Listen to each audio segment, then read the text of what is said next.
Hi friends, how are you friends. हम देख रहे हैं हिंदू मैरिज एक्ट 1955, जिसमें हमने इसके पहले के लेक्चर में सेक्शन 15 देखा था। आज हम बात करेंगे सेक्शन 16 की।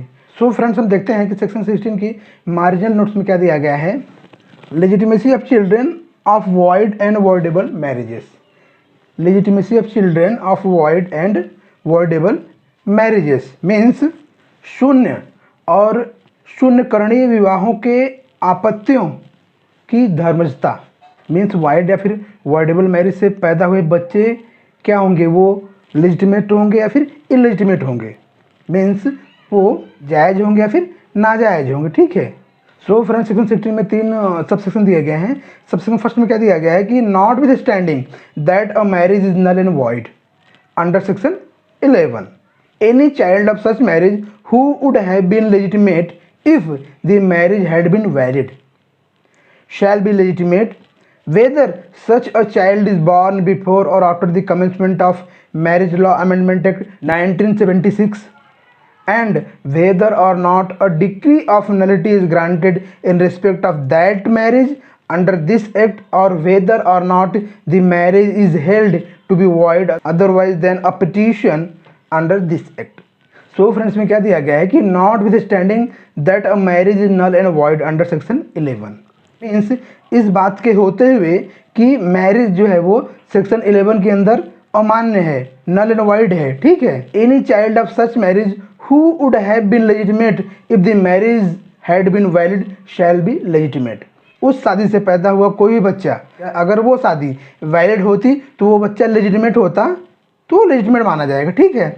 और आगे क्या दिया गया है कि whether such child is born before or after the commencement of the Marriage Law Amendment Act 1976 और चाहे वो बच्चा मैरिज लॉ अमेंडमेंट 1976 के पहले पैदा हुआ हो और चाहे वो बच्चा मैरिज अमेंडमेंट एक्ट 1976 के बाद पैदा हुआ हो।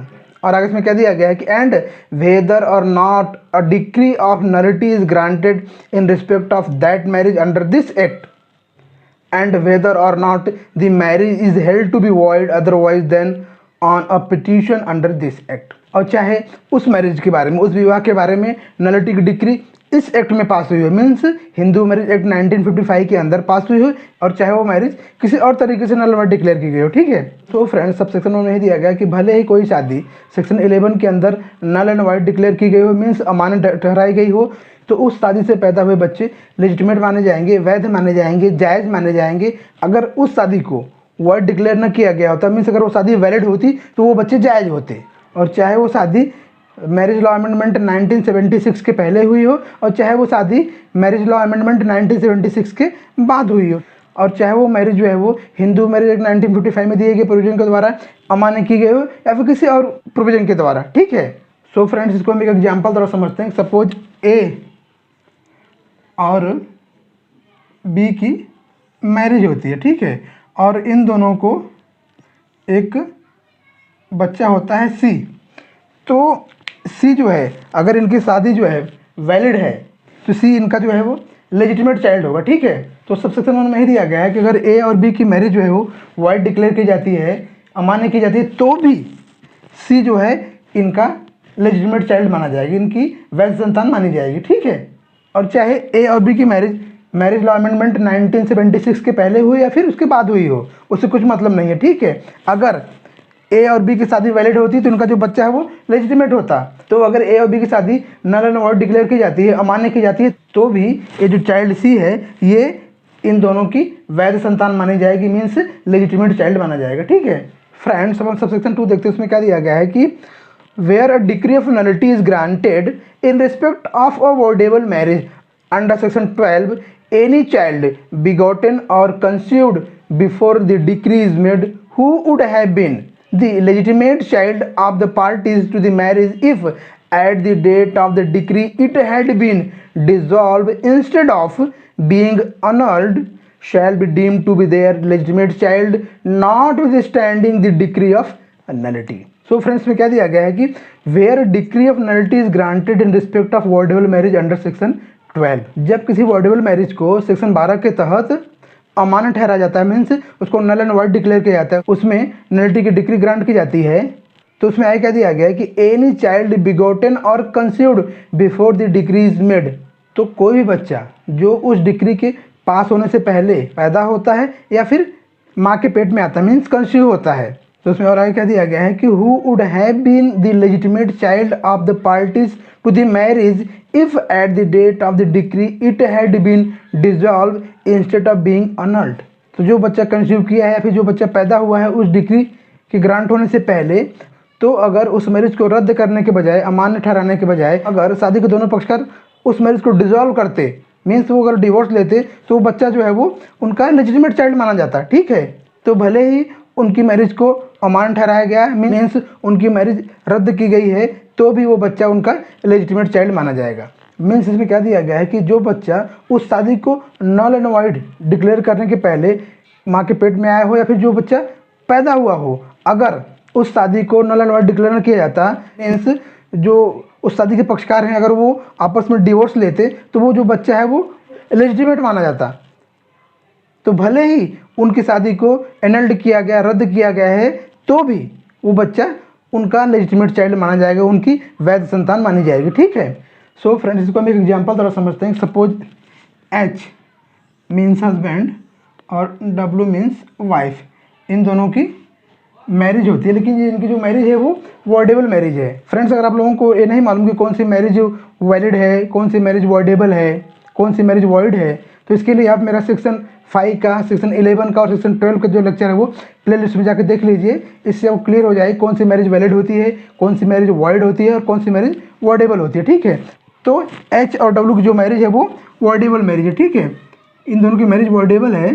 तो इन दोनों की मैरिज में कोर्ट के द्वारा नलिटी की डिक्री ग्रांट की जाती है, मीन्स इन दोनों की शादी जो है वो कोर्ट के द्वारा रद्द की जाती है। तो इनकी शादी को रद्द करने से पहले इनको एक बच्चा पैदा होता है सी, या फिर इनकी शादी रद्द करने से पहले डब्ल्यू जो है वो कंसीव करती है, मीन्स उसके पेट में बच्चा रहता है। ठीक है, तो अगर इनकी शादी रद्द करने के बजाय अगर ये दोनों एक दूसरे से डिवोर्स लेते, तो ये जो बच्चा पैदा हुआ सी या फिर जो डब्ल्यू के पेट में बच्चा है, ये बच्चा जो है वो इनका लेजिटिमेट चाइल्ड माना जाता है।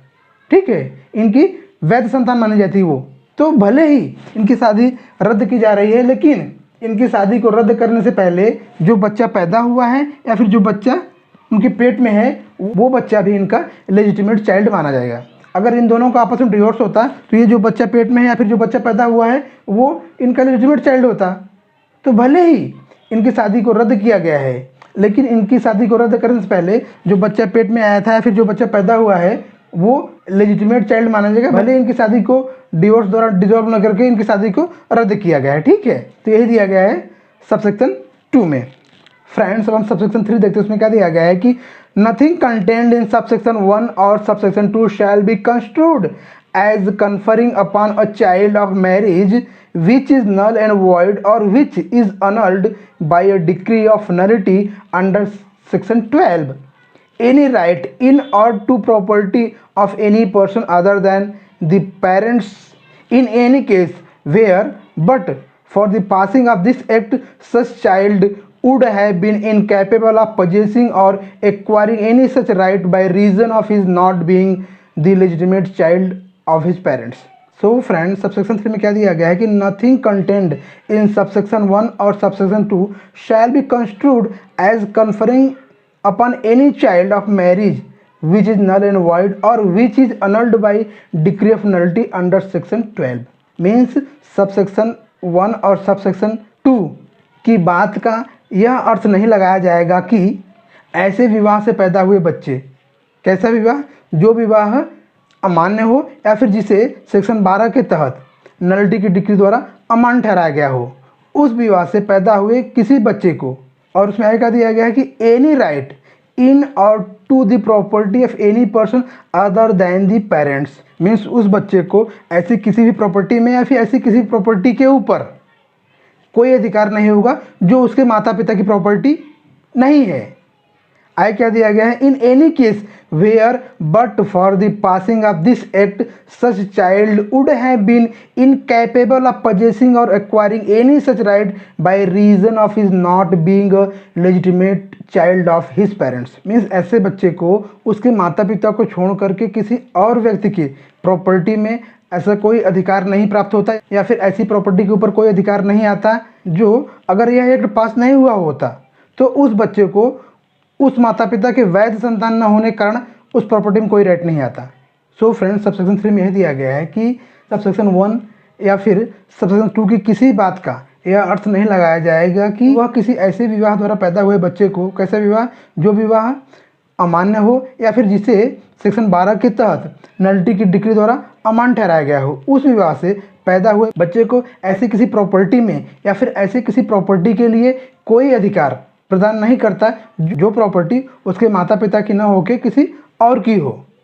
और यदि यह एक्ट पास नहीं होता तो उस प्रॉपर्टी के लिए या फिर उस प्रॉपर्टी में उस बच्चे का कोई अधिकार नहीं होता अगर वह बच्चा उन माता पिता का लेजिटिमेट चाइल्ड ना होता। सो फ्रेंड, इसको हम एक एग्जांपल द्वारा समझते हैं कि सपोज ए और बी की मैरिज हुई और उस मैरिज से इन दोनों को एक चाइल्ड सी पैदा होता है, ठीक है। तो अगर ए और बी की मैरिज जो है वो वॉइड मैरिज है, मीन्स इनकी शादी जो है वो अमान्य है, तो भी सी जो है इनका लेजिटिमेट चाइल्ड माना जाएगा, ठीक है।